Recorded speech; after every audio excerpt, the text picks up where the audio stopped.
Hello guys and welcome back to my channel. Today, don't worry about my hair. I'm in the process of taking out my hair and at the same time preparing for a cut, a test.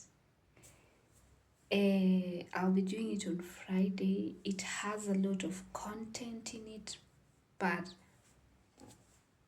in God's name, I'll be able to finish up before Friday and have something to write on that paper. So I'll just take you through on how I prepare for an exam. I normally just make sure that I have everything written down that I have to learn for or to prepare for, things that I have to store in my brain for the exams. So this is a unit. Let me take the tablet. This is the unit. So I'll just have to come here and look for the teacher's name, the lecturer's name. So somewhere here, the unit is called, this is the unit. So if I can really zoom it near, you can see the lessons that you've gone through. It goes to lesson 9. And when I open just one of them as an example, it's not just lesson 1, 2, 3, 4. It's lesson 1 and topic and subtopics inside it. So example, when I open the first lesson, you see it has 2. And what about the 9th lesson? It has 3. The 8th, it has 3. So just do 3 per lesson times 9, 27. 27 topics and subtopics that I'm supposed to read. 9 topics and 27 subtopics, right? So this is how I prepare. The teacher already gave us what, I don't mean not giving us exactly how to be in the paper, but I mean the topics that are going to be tested. So I wrote them down here. So I'll be having this paper in reference. I read, I just, since for example, I haven't read anything now, but since I have anatomy of the male and the female organs, when I'm done reading that, then I come, I tick it. That means prepared, finished, stored in the head, ready for the paper. So that's what I'll do until the time when the mom is in the hospital. It's called the Wochenbett. The 6 weeks after you give birth, if you're supposed to remain in the hospital or go home. And if you remain in the hospital, what is done? The depressions that are there. The moms get depression. There's others that are called blues. It's not more of a depression, but it's just emotions that comes at that time, but they disappear. Depression last for a longer time. So that was the first paper. This is a guide for me. So I came here and just wrote the male organs. I have to read what hormone is responsible, just the important things that can be asked here. What function, what produces the semens? Those are the things that I'm supposed to make sure they're in my head.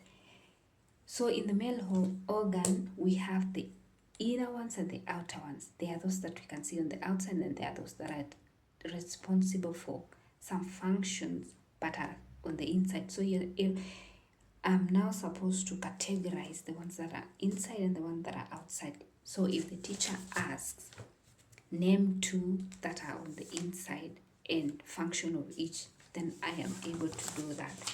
And then we come to the women. Let me tell you something that's more different here. You see the fallopian tube. Here it's called eyeliter or tuba uterina, the fallopian tubes that takes the ovaries and transport them. The ovaries are able to flow through them as they head to their way to the as they find their way to the uterus. And then the funny thing here, we all know the uterus. In German, it's called Gebärmutter. Gebärmutter. And you all know it has three faces. I mean the outer one, the inner one, and the most inner one. So those are the important things that I'm supposed to know. What's the function of the fallopian tube? What's the function of the uterus? What's the function of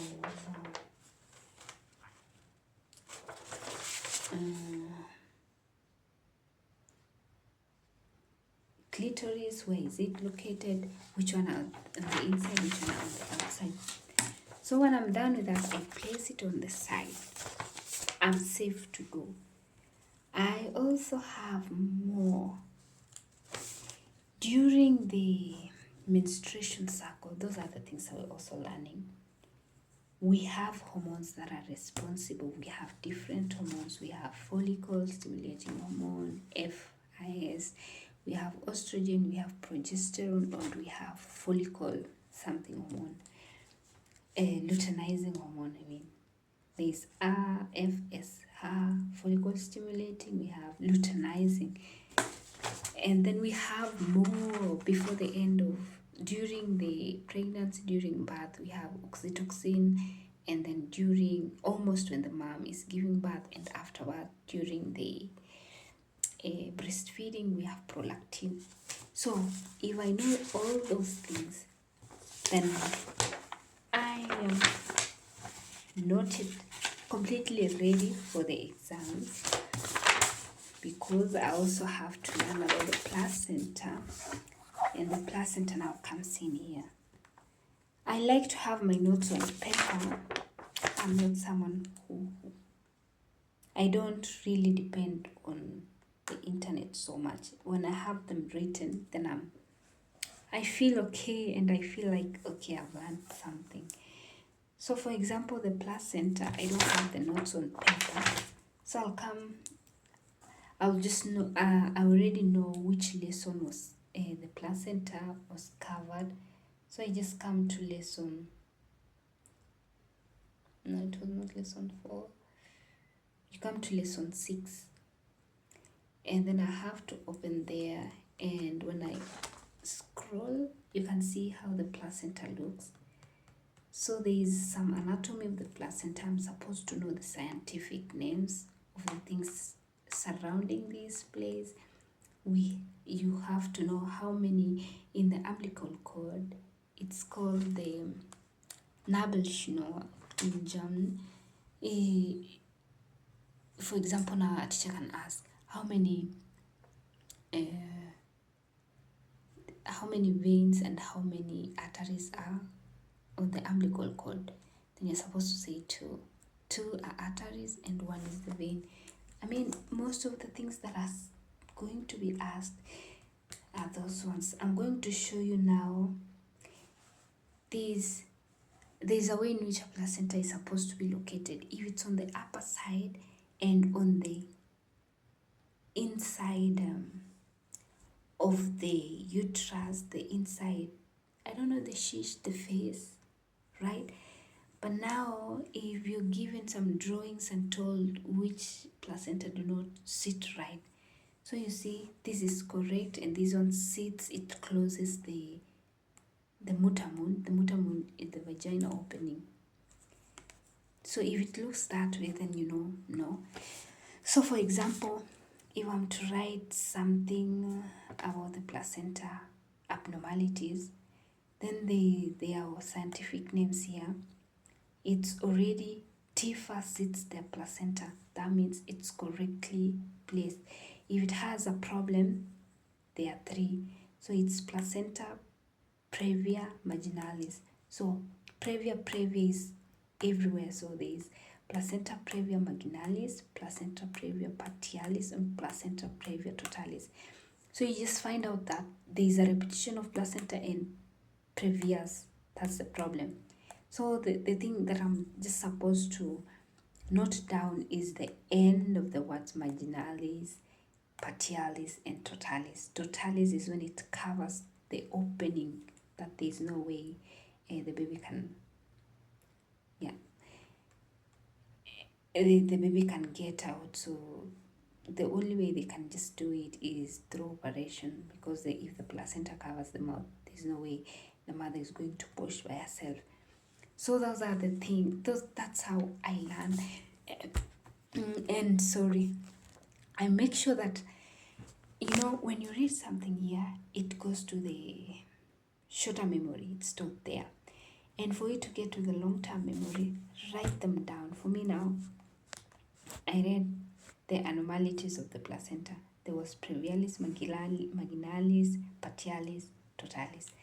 I have to note down totalis, marginalis, and partialis.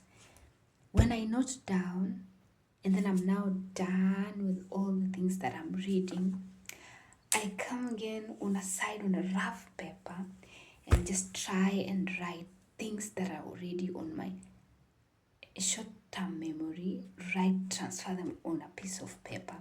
The moment I transfer them on a piece of paper, okay, that repetition of writing each and every time, not each and every time, that writing the first time, it's stored. That trying to remember it and then writing it again, that's already on the long-term memory.